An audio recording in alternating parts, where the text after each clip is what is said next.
What's up guys, Brendan here from Realms of Sigmar, and we're here to review the 2017 Generals Handbook Warlords Edition.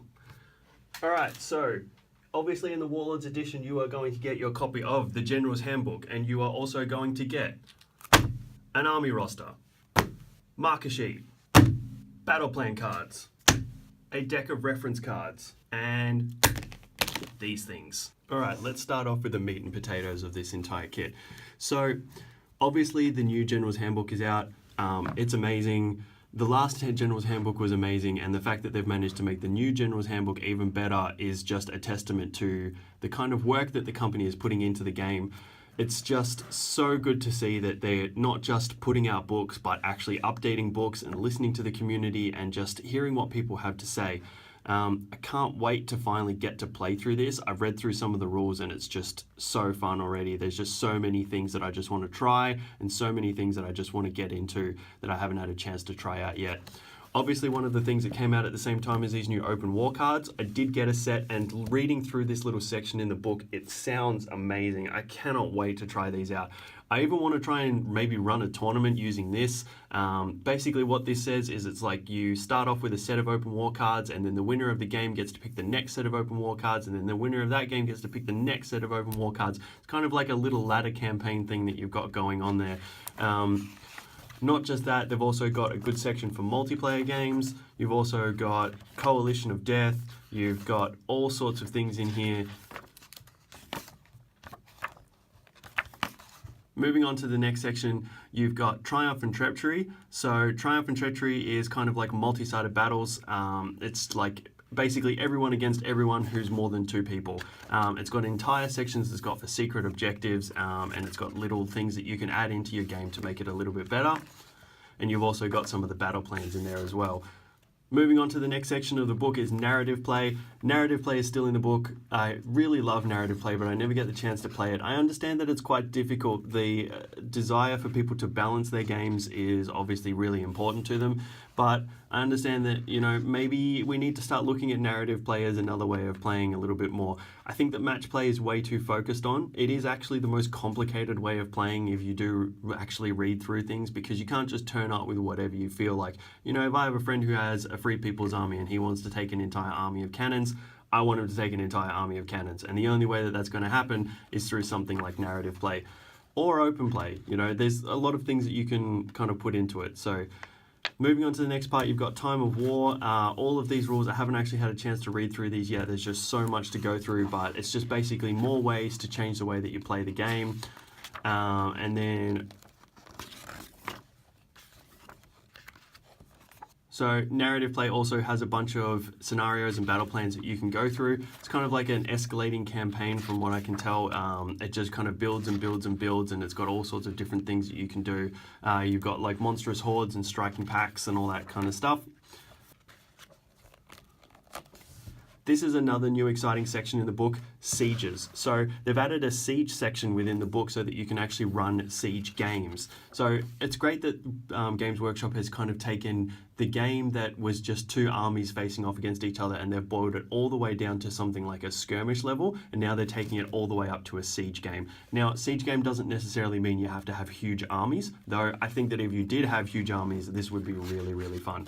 So what this does is it explains through how in playing a siege game, you actually add a new phase to the game.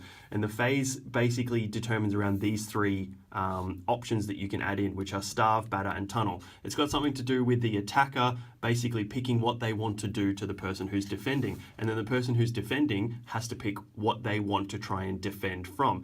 Now, if they both pick the same thing, then obviously that's going to advantage the person who's defending and disadvantage the attacker. However, if they pick different things, then they're probably going to end up having a very, very different game. So what you do is you pick one and then you roll a dice, and then it goes through that kind of, you hold a dice in your hand and you have to try and guess what the person has. And then depending on what the person has, you refer to this table here. And this table basically just changes the role as to what's going to happen. So if, for example, if you starve your opponents, they're going to suffer mortal wounds. And then there's other options as well for batter and tunnel. It's an awesome way to play. I cannot wait to play this game. As you can see, the tables look amazing when you get to cover them in so much terrain. So the person who's defending gets to lay the terrain.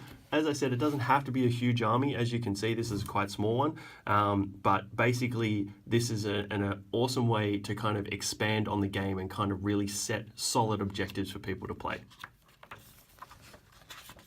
All right, let's get into the part that everyone wants to talk about, match play. Now, looking at the book, matched play just by itself. This part is all matched play. This is 3 different ways to play the game. You can see how huge the focus is from Games Workshop to try and get match play in and to try and make people happy and to try and keep the game really balanced so that people really enjoy playing it more than anything else.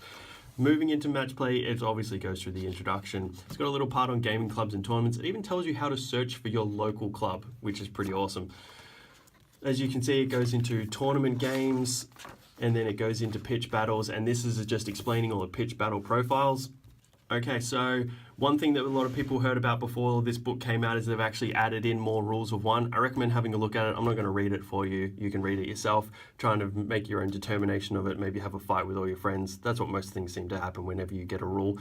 And obviously it goes through all the other things, the stuff that we probably all know about, War Scroll battalions, battlefield roles, the battlefield itself, rules pack, house rules, and then you've got a couple of battle plans. 6 new battle plans. I'm so excited about having new battle plans.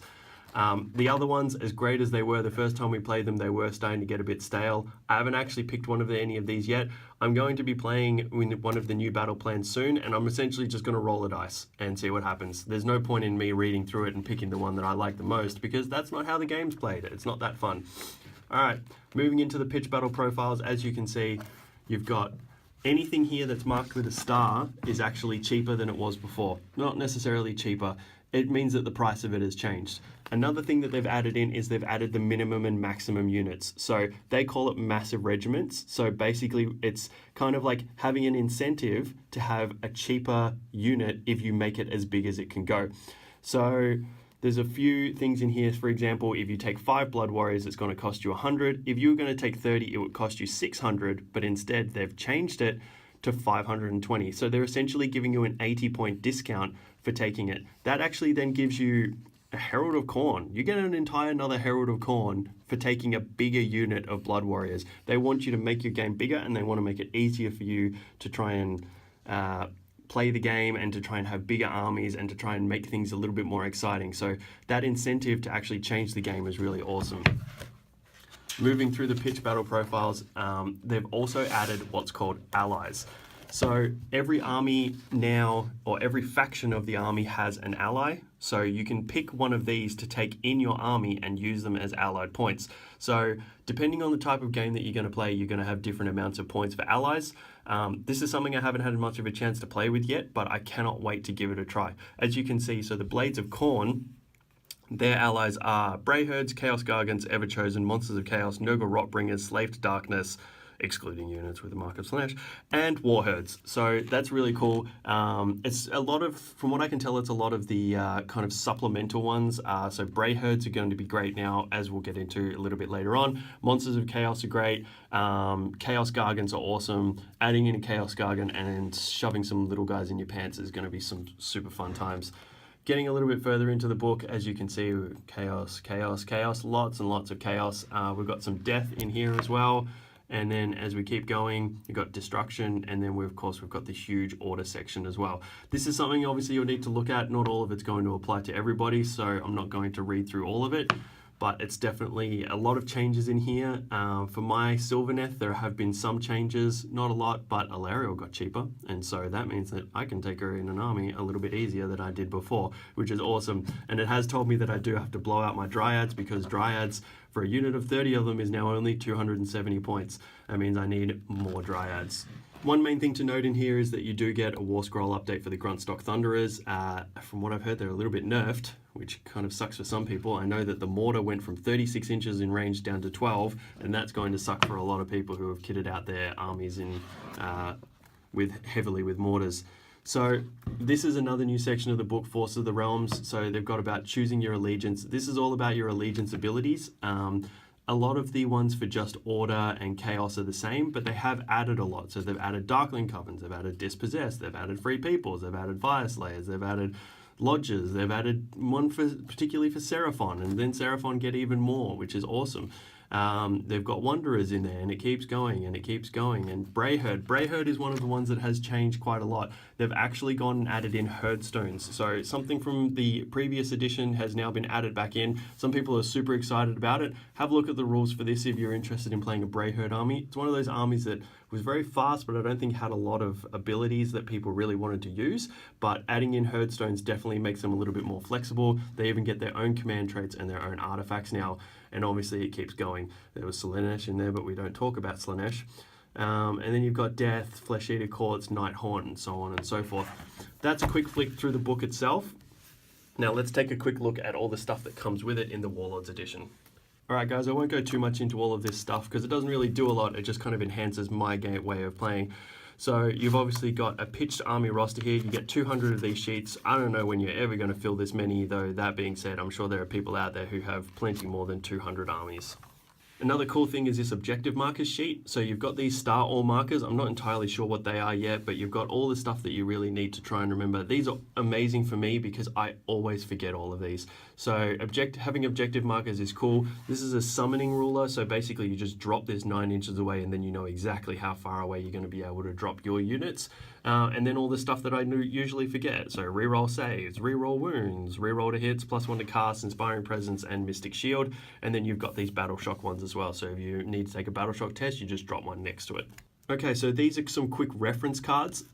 Basically what they have on them is all the battle plans. So you can kind of pull out a battle plan from the book and there'll be a card for it, which is great. So basically it means that you don't have to have the book sitting on the table. You can just basically pull out a card. So let's say, for example, I'm playing Triumph and Treachery, the Perfect Storm. And I can pull this out and I can have a read through it and I know exactly how to set up. I know exactly what all the rules are and all that kind of stuff. It just saves me having to keep a book open on the table, which is great. It means more space for more models.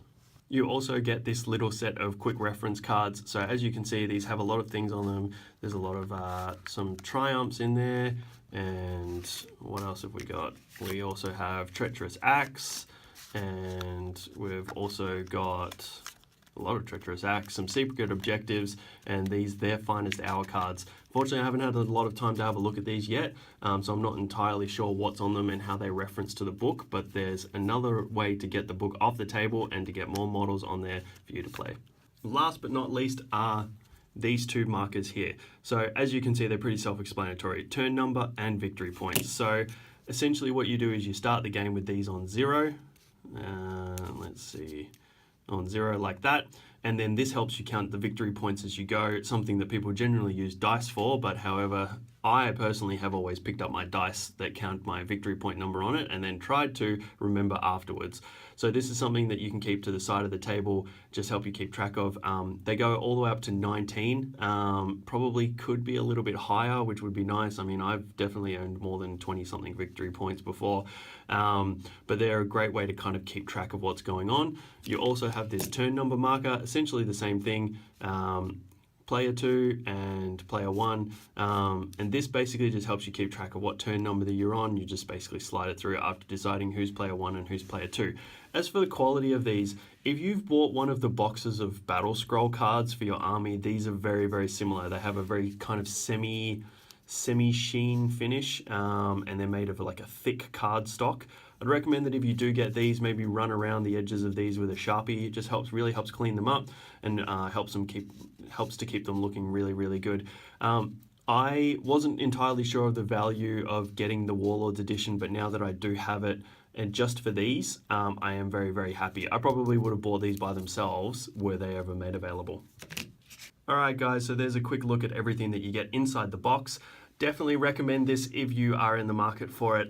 Even just getting the Generals Handbook by itself is incredible, but getting all of this other stuff with it is amazing. It's a little bit of fluff and it is a little bit expensive, but I think that it's worth it. I'm really, really glad that I got this. This is the first ever special edition that I've actually ever bought from Games Workshop, and I'm so glad that I did because it's just going to enhance the way that I play the game dramatically. I hope this gave some people some clarity. Definitely get the Generals Handbook 2017 if you don't already have it. And if you have any more questions, then feel free to leave them in the comments. But until then, I will catch you next time.